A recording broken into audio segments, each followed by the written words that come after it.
아멘. 하나님 말씀은 창세기 29장 13절부터 마지막까지 30절까지 교독하겠습니다. 13절부터 30절.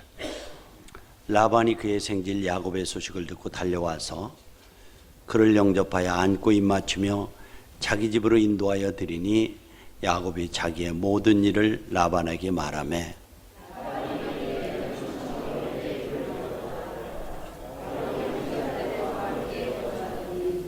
라반이 야곱에게 이르되 내가 비록 내 생질이나 어찌 그저 내 이 일을 하겠느냐. 내 품삯을 어떻게 할지 내게 말하라.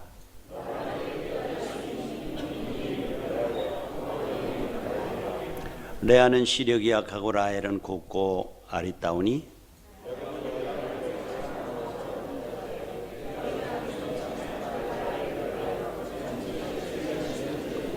라반이 이르되 그를 내게 주는 것이 타인에게 주는 것보다 나으니 나와 함께 있으라.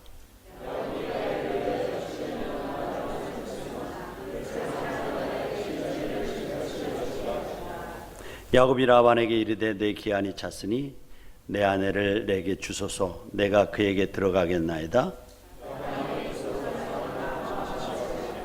저녁에 그의 딸 레아를 야곱에게로 데려가매 야곱이 그에게로 들어가니라.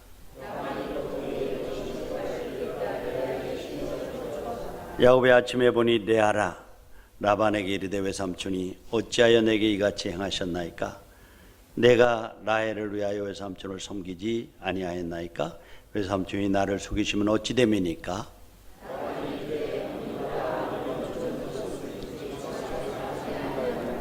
이를 위하여 7일을 채우라. 우리가 그도 내게 주리니 내가 또한 또 나를 7년 동안 섬길지니라.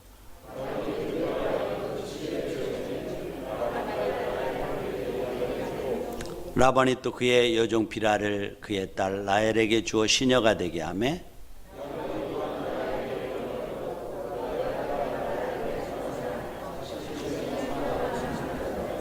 아멘. 여러분 한 주간 동안도 우리 하나님께서 여러분들의 걸음을 지키심으로 여러분의 육도 또 영도 강건하시기를 축복합니다. 코로나가 창궐해서 잠자는 것 같더니 또 일어난단 말이에요. 분명히 여기에는 또 다른 하나님의 섭리가 있을 거예요. 그러니까 우리 집사님께서 기도한 것처럼 결국은 역사의 주관자 그리고 한 사람의 생명을 주관하시는 분이 하나님이십니다. 그렇다면 이런 사건들 속에 주님이 우리에게 어떤 말씀을 하시려고 그러나 이 시대를 향한 말씀이 뭘까? 잠잠히 주님의 뜻을 묻고 믿음의 자리를 지키는 것 대단히 중요한 덕목 같아요.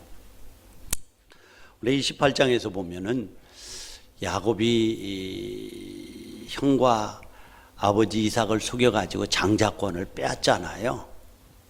그러니까 이제 27장에 그리고 이제 야반도주합니다. 형이 죽이려고 하니까. 그리고 개나리 보찜을 치고 이제 정처 없이 헤매다가 어느 광야에서 잠이 들죠. 그랬더니 하나님이 꿈에 보니까 사다리가 자기 옆에 놓였는데 땅에서 하늘까지 다 왔다 갔다 하는 천사들을 본 거예요. 하나님께서 말씀하시죠. 28장 15절에 보면은 야곱 너 외롭구나. 내가 너와 함께 하고 어디 가든지 너를 지키고 반드시 돌아오게 하겠다. 약속을 받습니다. 그 다음부터 야곱의 인생이 달라지기 시작해요. 환경이 변한 것 아닌데 주님을 만나고 나니까 그의 발걸음이 얼마나 가벼워졌는지. 이제 야곱에게 에서에게 쫓겨서 나올 때에는 개나리보 좀 하나 싸가지고 나올 때는 3일 동안 너무너무 힘든 시간이었어요. 무거운 발걸음이었어요. 그런데 여러분들 베델에서 하나님의 천사가 자기를 지키는 것, 그리고 하나님께서 내가 너와 함께하고 너를 지키고 너를 반드시 돌아오게 하겠다는 약속을 받은 다음부터는 그 약속, 그 신앙의 경험, 그 만남이 그의 일생 동안 지워지지 않는 이정표가 되었고 그의 삶은 변하기 시작하고 그의 발걸음은 가벼워지기 시작합니다. 우리 인생의 변화는 우리에게서 출발하는 것이 아니라 하나님의 찾아오심으로 시작되어지고 또 하나님의 찾아오심에도 그분과의 만남을 통해서 새로워지고 축복의 출발점이 되는 것을 믿으시기 바랍니다. 야곱이 그래요. 바울이라고 하는 사람을 보면 그가 서신 가운데 여러 군데에서 지속적으로 고백하는 것은 나는 옛날에 율법주의자였고 예수 믿는 사람 잡아 죽이러 다니는 사람이었다. 그런데 다메섹에 가다가 예수라고 하는 분을 만났다. 그 만남의 사건이 내 인생을 변화시켰다. 그래서 그 감동, 그 감격, 그 만남을 평생도록 고백하면서 살아가요. 이 만남이 이렇게 중요한 거예요. 여러분 생애 가운데 정말 주님과의 깊은 야곱이 베델에서 체험했던 그 만남의 사건이 이루어지기를 축복합니다.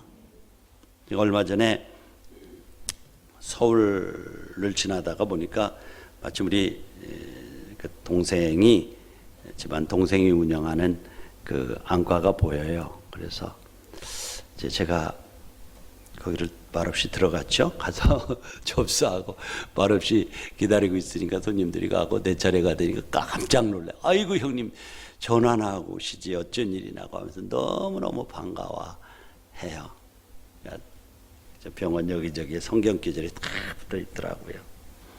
그런데 이제 그 지나다가 내 눈이 어떤지 좀 한번 보려고 왔어. 그랬더니 형님 앉으세요. 이것저것 다 체크하더니 괜찮아요. 백내장도 안 시작됐고요. 백내장 예방하기 위해서 약이나 줄게. 약을 잔뜩 주는.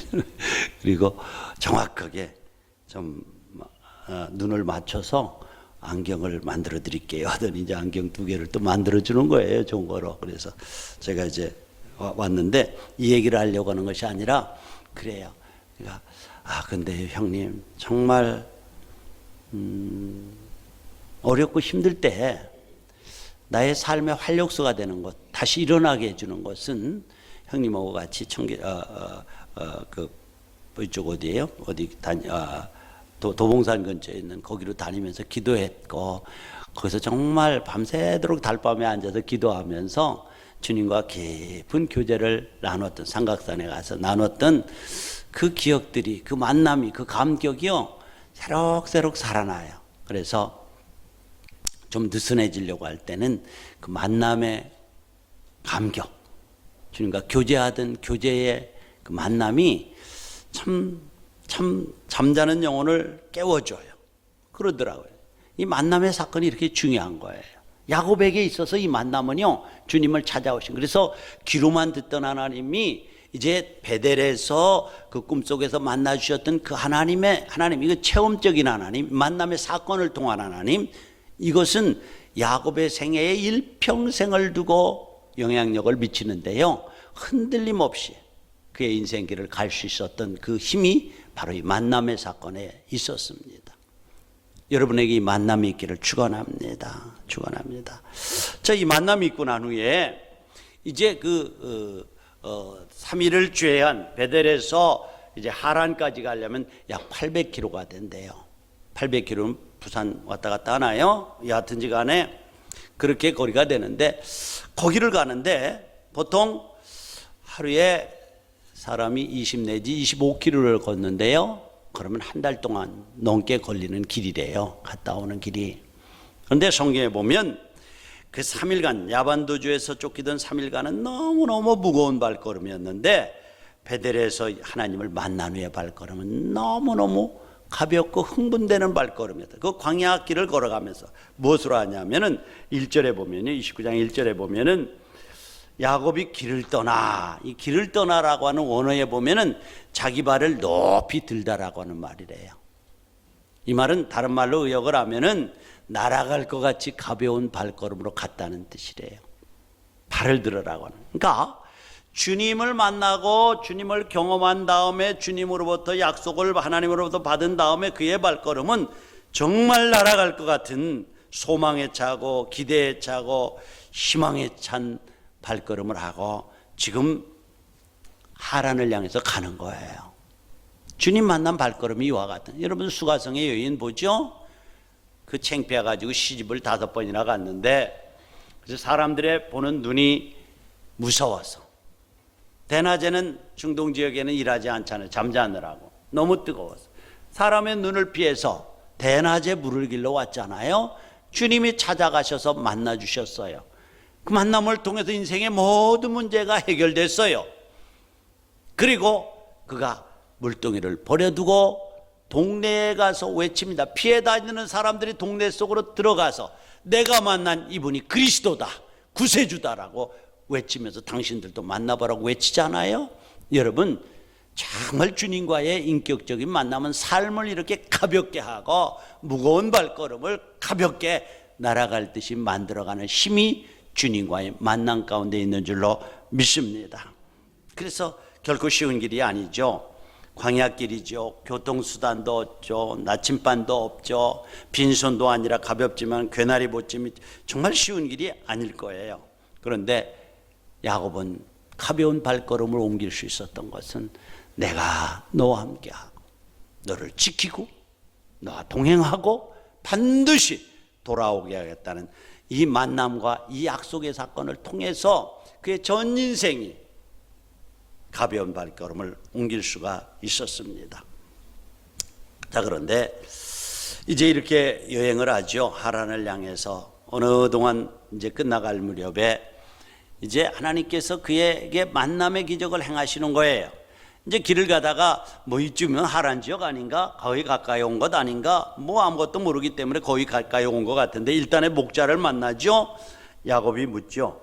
그들에게 여러분 당신들 어디서 이렇게 온 분들입니까? 하고 물으니까 그 사람들이 뭐예요? 아, 우리 하란이라고 하는 곳에서 왔습니다. 놀라운 대답을 듣는 거예요. 지금 야곱이 하란을 향해서 가잖아요. 아, 그래요? 하란이라고요? 그러면 라울이라고 하는 분의 손자 되는 라반이라고 하는 분을 혹시 아세요? 하니까 더 놀라운 얘기. 알다마다요. 그분의 딸 라헬과 우리 같이 이렇게 돌아다니면서 양을 치고 있는데 조금 있으면요 그분의 딸 라헬이 양떼를 몰고 올 거예요. 엄청난 이 놀라운 소식을 듣습니다. 근데 세상 사람들이 이런 만남, 이런 행운들을 그저 우연이라고, 운이 좋았다라고 말합니다. 그런데 여러분, 이 사건에 대해서 어떻게 생각하십니까? 뭐 어쩌다 보니까 하란에 이르게 됐고, 어쩌다 보니까 목자들을 만났고, 어쩌다 보니까 라반의 딸 라헬을 만났다라고 이렇게 생각합니까? 우연이라고 생각합니까? 여러분들, 확률적으로 광야에서 그가 찾는 외삼촌 딸 라헬을 만난다는 것은 거의 불가능한 일이었습니다. 성경은 왜 이런 일들을 기억합니까? 베델에서 만난 하나님께서 너와 함께하고 너의 가는 길을 인도하겠다라고 하는 하나님의 언약을 이루어 가시는 하나님의 손길을 이곳에서 보게 하기 위해서 기록하고 있는 거예요. 이 만남 속에도 하나님의 손길이 함께하고 있었던 것입니다.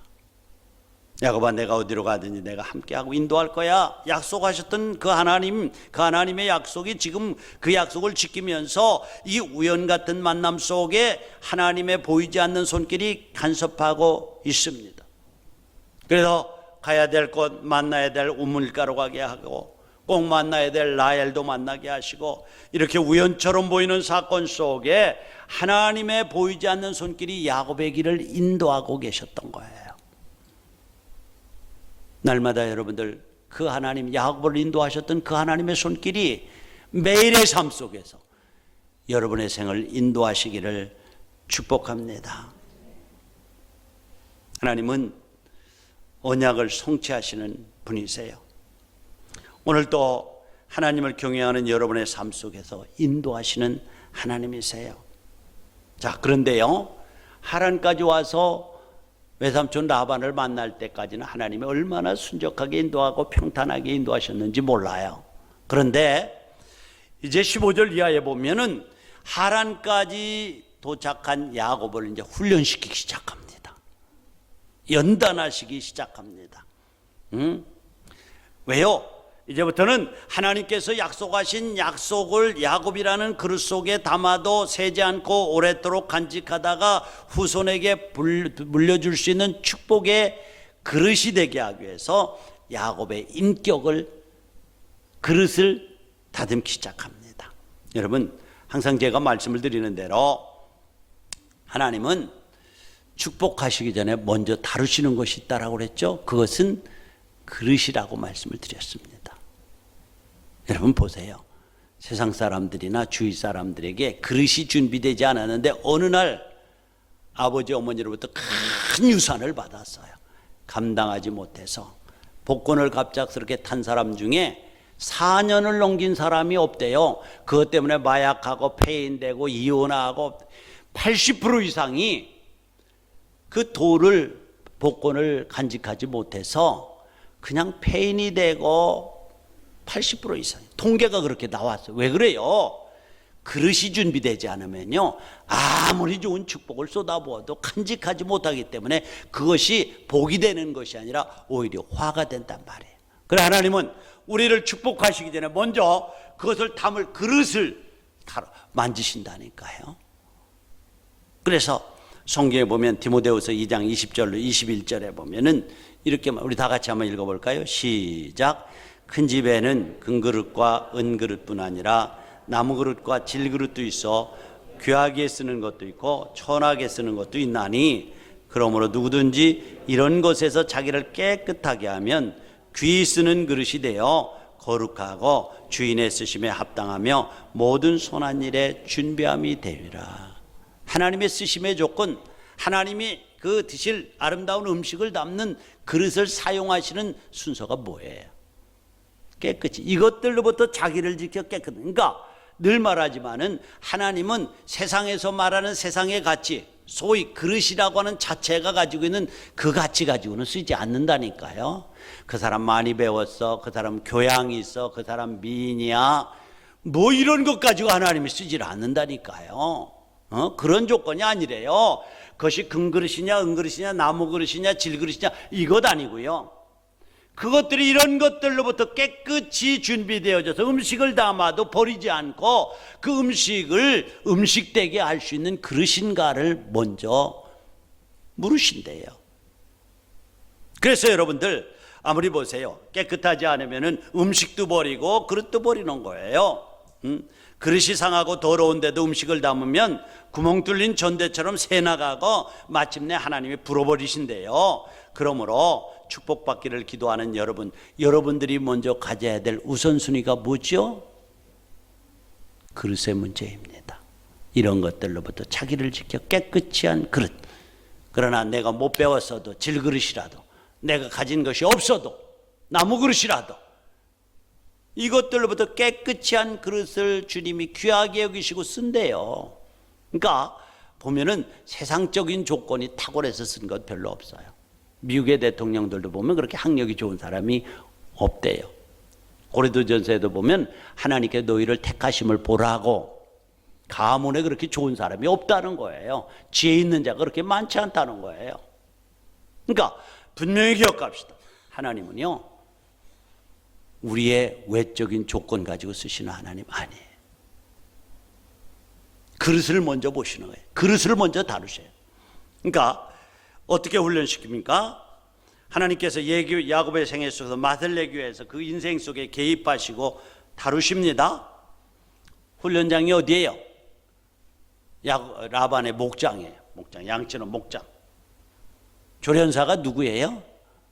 외삼촌 라반입니다. 훈련 기간이 얼마예요?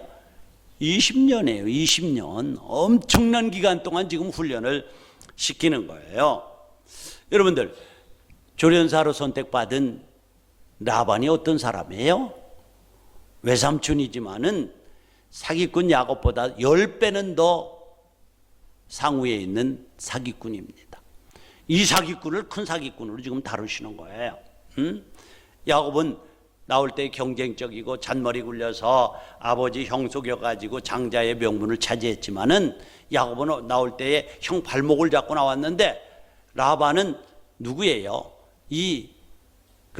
야곱의 발목을 몇 년 동안 잡은지 아세요? 20년 동안 발목을 잡고 놔주지 않았어요. 얼마나 대단한 사람입니까? 자, 이렇게 이제 하란의 무사히 도착해서 야곱을 따라다니며 한 달 동안 양을 쳤단 말이죠. 이제 라반이 가만히 보니까 이 녀석 쓸만하거든요. 그래서 야곱에게 얘기를 합니다. 야곱아, 네가 아무리 내 생질이지만은 그저 공짜로 일을 시킬 수가 없다. 15절에 보면은 자, 내 품삯을 어떻게 내게 줘야 될지 한번 네가 말해봐라. 그러니까 야곱은 두말하지 않고 뭐래요? 외삼촌, 제가요 7년 동안 공짜로 일해 줄 테니까, 외삼촌 그때는 뭐예요? 친척이 결혼하는 것이 오히려 훨씬 더 좋은 미풍으로 이제 문화로 정착했던 때거든요. 외삼촌의 둘째 딸 라헬을 내 아내로 주세요. 이렇게 제의를 하죠. 그랬더니 이 라반이 말이죠. 이 얘기 야곱의 제안을 듣고 회심의 미소를 지으면서 뭐라고 말합니까? 16절이죠. 19절이죠. 뭐래요? 라반이 이르되 그를 내게 주는 것이 타인에게 주는 것보다 나으니라. 가만히 보니까 타인에게 주는 것보다 신분이 확실한 조카에게 주는 것이 훨씬 더 낫거든요. 그래서 이 흥정 가운데 라반은 라반대로 쾌제를 불렀을 것이고, 또 야곱은 야곱대로 쾌제를 불렀을 거예요. 이 두 사기꾼이. 그런데 여러분들 이 흥정에서 누가 이겼나요? 라반이 이겼어요. 라반이. 뒤에 보면 나옵니다. 이 7년을 약속하면서 14년을 본 거예요. 이놈, 내 딸이 둘이 있는데 너 한번 그렇게 해봐라. 내가 또 다른 한 발목을 잡을 거다. 그래가지고 14년을. 그래서 이제 라헬을 얻기까지 7년을 더 있고, 그리고 자기 재산을 모으느라고 6년을 더 살아서 20년을 외삼촌 라반 밑에서 시달리고 시련을 받는 것입니다. 자, 7년이 지났어요. 7년이 지난 다음에 외삼촌에게, 외삼촌 이제 7년이 지났으니까 약속대로 라헬을 제 아내로 주세요. 그러니까 외삼촌이 뭐래요? 그래, 당연히 줘야지 하고 동네 사람들을 모아 잔치를 베풀었어요. 밤이 되자 야곱에게 라헬이 있는 방으로 들어가라고 합니다. 들어갔어요. 들어가서 첫날 밤을 보냈어요. 저는 여기선 해석을 못할 것 같아요. 왜 그래, 어떻게 됐는지. 아니, 아무리 몰라도 그렇지 라헬과 레아를 분간 못해가지고 첫날 밤을 보냈다고 하는데, 이것은 제가 해석을 못하겠어요. 아마 너무 그냥 남정네의 기질이 강해가지고 뭐 이것저것 볼 것 없이 그냥 뭐 하룻밤을 보냈는지 뭔지 모르겠어요. 하여튼 깨어나 보니까, 아침에 보니까 라헬이 아니고 언니 레아인 거예요. 속은 거예요. 얼마나 황당했을까요? 그러니까 이제 외삼촌에게 또 항의를 합니다. 외삼촌, 조카에게 이렇게 할 수 있습니까?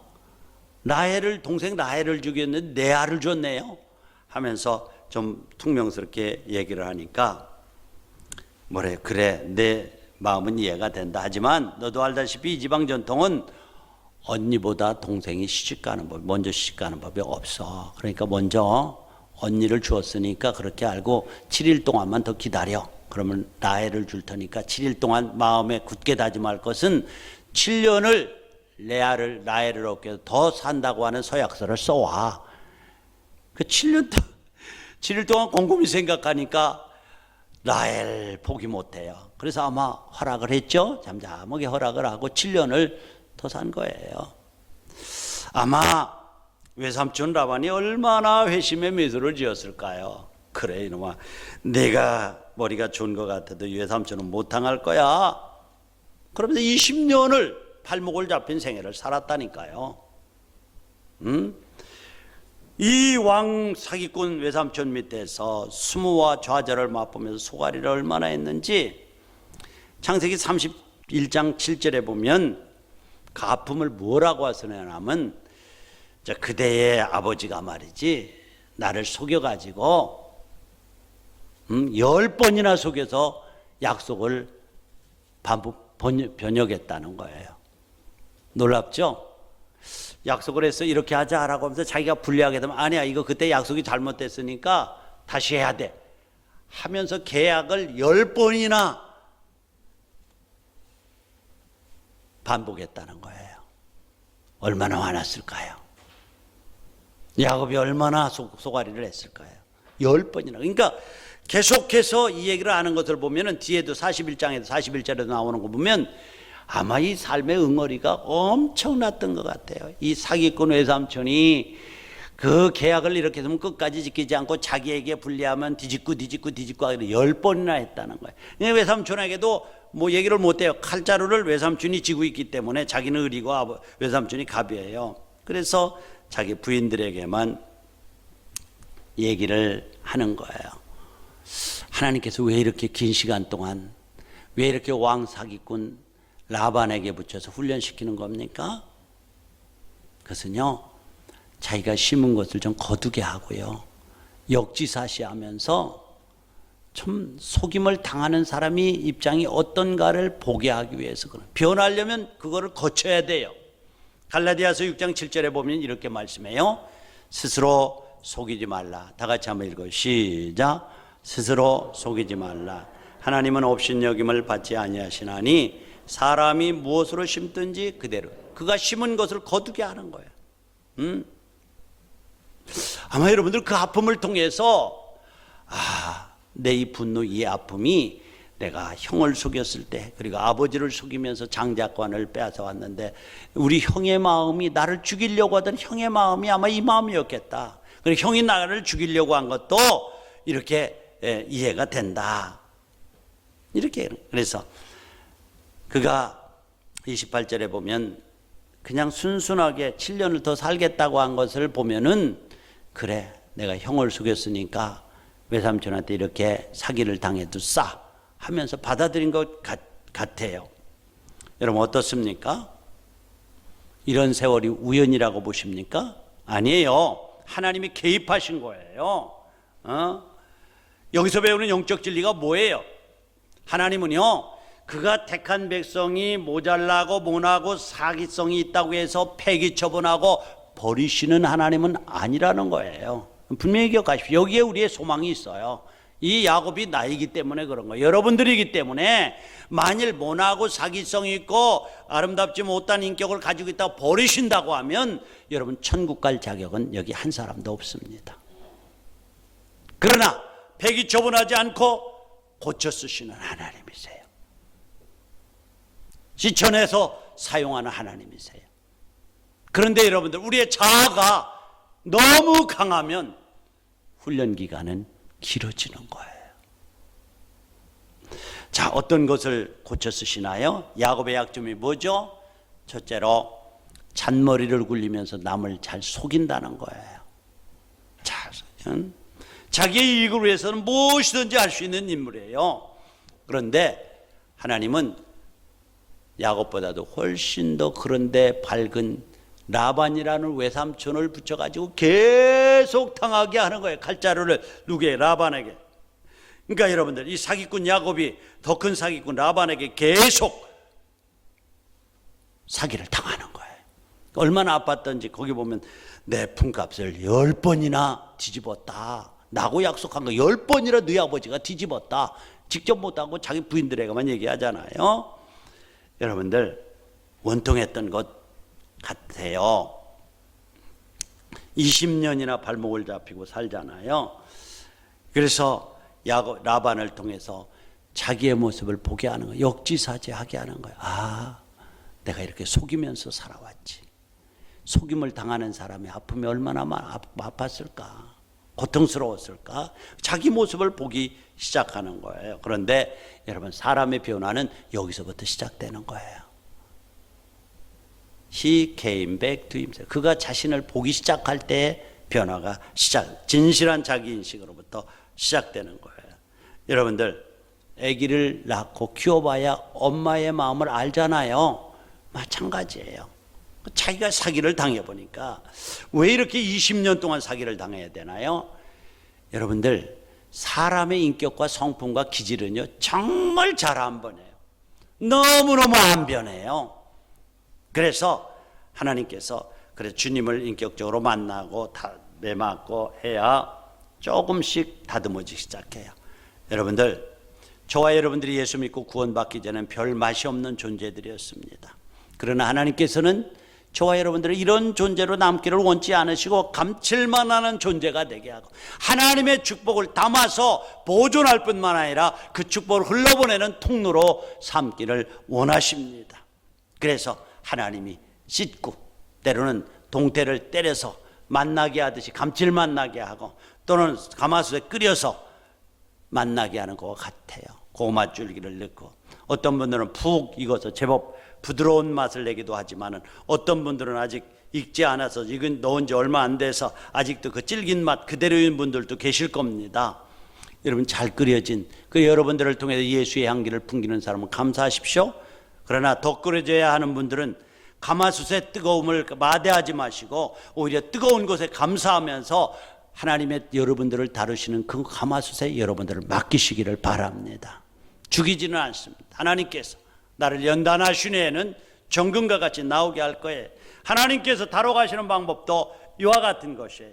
야곱이라는 사람은 그 자체로 아무 쓸짝이 없는 천하의 잔머리만 굴리는 사기꾼이었습니다. 그러나 하나님께서 야곱이 그런 존재로 살기를 원치 않고 조금 더 감칠맛 나고 쓸모있는 존재로 만들기 위해서 빚어가시는, 저와 여러분들 어떻게 보면 현대판 야곱이에요. 하나님이 이런 쓸모없는 우리를 부르셔서 제법 그럴듯한 존재로 지금 빚어가시는 거예요. 빚어가시는 과정 속에는 정말 라반과 같은 그러한 통해서 고통받는 고통도 있을 거예요. 하나님이 우리를 인도하실 때는 먼저 베델에서 하란까지 인도하시는 이 순적한 길로 인도하시면서 만지시는 때도 있고요. 또 다른 라반이 야곱을 혹독하게 훈련시키는 것처럼 훈련시키는 고난을 통한 훈련이 있어요. 두 가지 다 하나님이 쓰시는 방법이에요. 자, 무엇을 야곱을 통해 만드시나요? 무엇을 만지시나요? 기다리지 못하는 조급함을 만지시는 거예요. 신앙 가운데 기다림이 있습니다.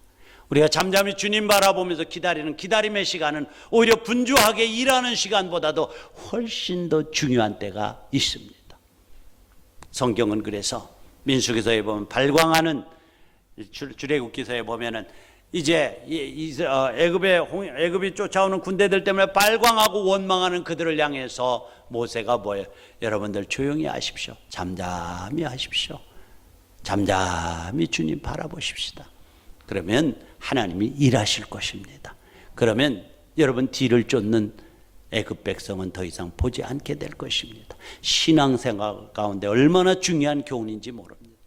때는 분주하게 일하고 움직이는 것보다도 조용하게 잠잠히 주님을 기대하면서 바라보는 시간이 훨씬 더 하나님의 기적을 체험할 수 있는 기간이고 하나님에게 일할 수 있는 기회를 드릴 수 있는 시간임을 믿으시기 바랍니다. 하나님이 약속하셨다면 그 약속을 기다려야 돼요. 하나님의 때를 기다려야 돼요. 이제 우리가 믿음으로 하나님의 약속을 기다리는 밖에 없습니다. 그러면 하나님은 하나님의 때에 가장 좋은 방법으로 하나님의 일을 행하시는 거예요. 그런데 야곱은 기다리지 못했어요. 그래서 잔머리를 굴리면서 아버지를 속이고 또 형을 속이면서 장자권을 획득했잖아요. 하나님은 이렇게 기다리지 못하는 조급증에 걸려있는 야곱을 훈련시키면서 20년이라는 시간을 통해서 하나님의 때를 기다릴 줄 아는 훈련을 하고 계신 거예요. 사랑하는 예신가족 여러분들, 잠잠히 어떤 시간에는 조용히 주님을 바라볼 수 있는 시간을 가지시기 바랍니다. 훨씬 더 중요한 시간, 하나님의 기적을 체험하고 하나님의 음성을 들을 수 있는 시간입니다. 모세 보세요. 40년 동안 기다림의 훈련을 했습니다. 바울도 하나님을 예수 그리스도를 만난 다음에 광야로 가서 기다림의 시간을 가졌습니다. 우리가 예수 만나고 구원받았다고 그 인격이나 성품이 하루아침에 변하는 것 아니에요. 반드시 훈련의 과정이 이것은 필요합니다. 마찬가지입니다. 그러므로 하나님께서 우리를 다루실 때 반항하지 말고 주님의 손에 이끄는 대로 맡기십시오. 여러분들 왜 이렇게 내게 시간이 긴가라고 생각하지 말고 내 자아가 너무너무 질기고 견고하구나 라고 생각을 하시고 자아를 내려놓으십시오. 그래야 훈련 기간이 단축될 것입니다. 뿐만 아니라 여러분들을 다듬으시는 하나님의 손길을 거부하지 마십시오. 여러분들이 시련의 거친 광야를 걸어갈 때 여러분들을 만나려고 다듬으시는 하나님을 믿음으로 신뢰하고 맡길 때에 우리가 훈련받는 시간이 단축될 거예요. 그래서 야고보서 1장 2절에 보면 2절로부터 4절에 보면 이렇게 말씀합니다. 내 형제들아, 우리 다 같이 읽어요. 2절로 4 시작. 내 형제들아, 너희가 여러 가지 시험을 만나거든 온전히 기쁘게 여기라. 이는 너희 믿음의 시련이 인내를 만들어내는 줄 너희가 알미라. 인내를 온전히 이루라. 이는 너희로 온전하고 구비하여 조금도 부족함이 없게 하려 함이라. 고통이 있습니까? 하나님의 손길을 보면서 인내하시기 바랍니다. 하나님은 지금 야곱의 그 사기성, 잔머리 굴리는 거, 또 기다리지 못하는 조급함을 훈련하고 계신 겁니다. 그래서 그릇을 예쁘게 만들어서 하나님의 축복을 담고 보존할 뿐만 아니라 흘러보내는 통로로 삼기를 원하는 거예요. 자, 그러면 이 훈련의 최종적인 목적이 뭡니까? 어떻게 하기 위해서 하나님이 이 훈련을 하고 계신 거예요? 무슨 고백을 듣기 위해서? 그것은요, 한마디로 하나님의 주재권을 고백하는 고백을 듣기 위해서. 주재권이 뭐죠? 내 인생의 주인은 내가 아니라 하나님이십니다라고 하는 고백을 듣기 위해서. 이게 결론입니다. 여러분들, 하나님이 내 인생의 주인, 내 방법 내려놓고 하나님의 인도하심에 자신을 맡기면서 하나님의 계획이 인간의 모든 수단을 넘어선다는 이 고백을 하고 맡기고 인도하심에 따르는 삶을 살게 하기 위해서 지금 이 훈련을 시키는 거예요. 내 인생의 주인이 내가 아니라 하나님이라는 고백을 듣게 하기 위해서. 그런데요, 이 고백이 나옵니다. 31장 7절에 보면요, 아까 읽어드렸죠. 그대들의 아버지가 나를 숙여 품삯을 10번이나 변경하였지만은 하나님이 그를 막아사 외삼촌의 계획을 막아사 나를 해치지 못하게 하셨습니다. 9절 보면은 하나님의 얼룩무늬 점박이 양을 많이 낳게 하여 그대들의 아버지의 가축을 빼앗아 내게 주셨느니라. 지금까지는 내가 주인이었어요. 내가 이렇게 하고 내가 잔머리 걸리고 내가 빼앗고 내가 내 인생을 살아가는 것처럼 그렇게 했습니다. 그런데 그가 이런 연단과 시련의 고통을 고난의 터널을 지난 다음에 그 주인이 내가 아니라 하나님이라는 사실을 고백해요. 여호와 하나님이 내 인생길을 인도하지 아니하면 나의 계획이 헛됩니다.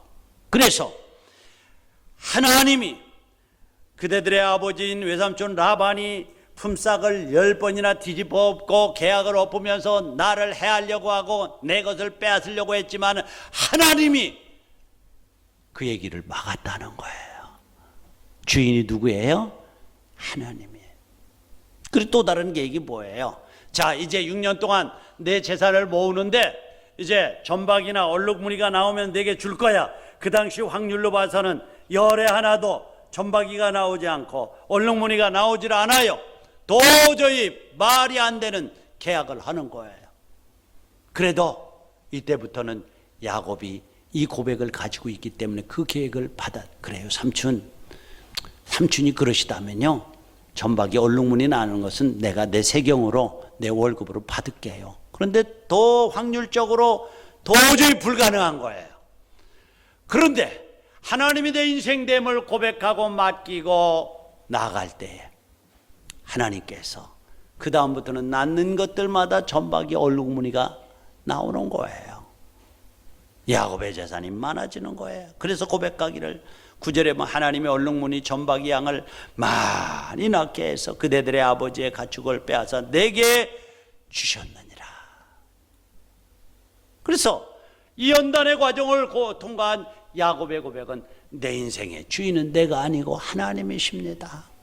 하나님이 라반의 그 억지도 막아주시고 하나님이 엉터리 계약을 했지만은 얼룩무늬와 점박이를 많이 낳게 해서 나로 하여금 부자가 되게 하셨습니다. 여러분 인생의 주인이 누구십니까? 여러분입니까? 아니요. 주님께 맡기시기 바랍니다. 건강도요, 코로나에 대한 두려움도요, 아무리 자기가 그럴듯하게 꾸미고 포장하고 살아간다고 해도 세워주셔야 돼요. 여러분, 여자 일생 작가가 모파상이라고 하는 사람인데, 이 사람 신학교를 다녔어요. 목사가 될. 그런데 너무 아니니까 태학을 맞았어요. 태학. 우리도 신학교에 태학 맞는 사람 제법 됐습니다. 자, 그런데 믿음과 결별하고 방탕한 생활을 하는데 이 사람에게는 작가 기질이 있었어요. 그래서 글을 쓰기 시작하는데 10년 만에 유명한, 세계적 유명한 작가가 돼요. 여자 일생. 돈을 엄청나게 벌었습니다. 지중해 요트도 사고 노르망디에 저택도 있고 파리에 호아파트를 소유하고 쉴 새 없이 아내와 애인을 바꾸면서 살았습니다. 비평가들은 이 모파상의 작품을 보면서 얼마나 환호를 보냈는지요. 그런데 어느 날부터인가 안질과 불면증에 시달리면서 1892년 1월 1일 새 아침에 자기가 쓰던 칼로 자살을 시도하다가 목숨을 구했습니다. 그런데 그 뒤부터는 정신이 파탄나 버렸어요. 그리고 정신병동에서 수개월 동안 살다가 허공을 향해서 절규하면서 소리쳤대. 그리고 43살에 세상을 떠났습니다. 뭡니까? 그의 묘비명에 말년에 쉴 새 없이 외쳤던 그 말을 썼는데, 나는 모든 것을 소유하고자 했지만 결국은 아무것도 갖지 못했다. 그는 부자의 꿈을 이룬 것 같습니다. 문학적인 욕망을 이룬 것 같습니다만 사실은 처절하게 가난한 일생을 살았던 사람입니다. 여러분, 분명히 기억합시다. 우리의 삶의 우선순위가 바뀌면 하나님의 축복이 임하지 않습니다. 하나님이 우리 인생의 주인 되심을 인정하시기 바랍니다. 결국은 잔머리를 굴리면서 제가 주인 된 인생을 살아가려고 하는 야곱을 훈련시켜서 31장 7절 9절에 있는 말씀이요, 하나님이 주인 되어지는, 하나님이 내 인생을 이렇게 인도하시고 하나님이 내 인생을 이렇게 지켜주시고 하나님이 나를 이렇게 축복하셨다는 하나님이 주인 되어지는 로드십을 고백하기 위해서 훈련시켰다면, 저와 여러분들도 이런 고백을 가지고 살아갈 때 하나님 앞에 아름답게 쓰임받는 그릇들이 될 줄로 믿습니다. 우리 다 같이 눈을 감으시고요. 주님, 정말 내 자아를 내가 부드럽게 만드시는 주님 손에 맡기게 해주시고, 오늘도 하나님 나를 부르시고 내가 모자람 때문에 버리지 않고 나를 다듬으시는 그런 내 자아가 견고할 때에 하나님은 센 방법으로 나를 다루시면서 결국 자아를 내려놓게 하시고 주님이 내 인생의 주인 되심을 고백하기 위해서 야곱을 다루셨다면, 하나님 이러한 진리를 아는 사람들 스스로 나를 내려놓고 주님이 내 인생의 주인 되시오니, 주님 나를 빚으신 하나님, 나에 대한 삶의 목적을 가지고 계신 하나님, 나의 삶을 주님이 인도해 주시라고 우리 다 같이 한 음성으로 기도하겠습니다. 우리 아버지 하나님, 오늘 감사합니다.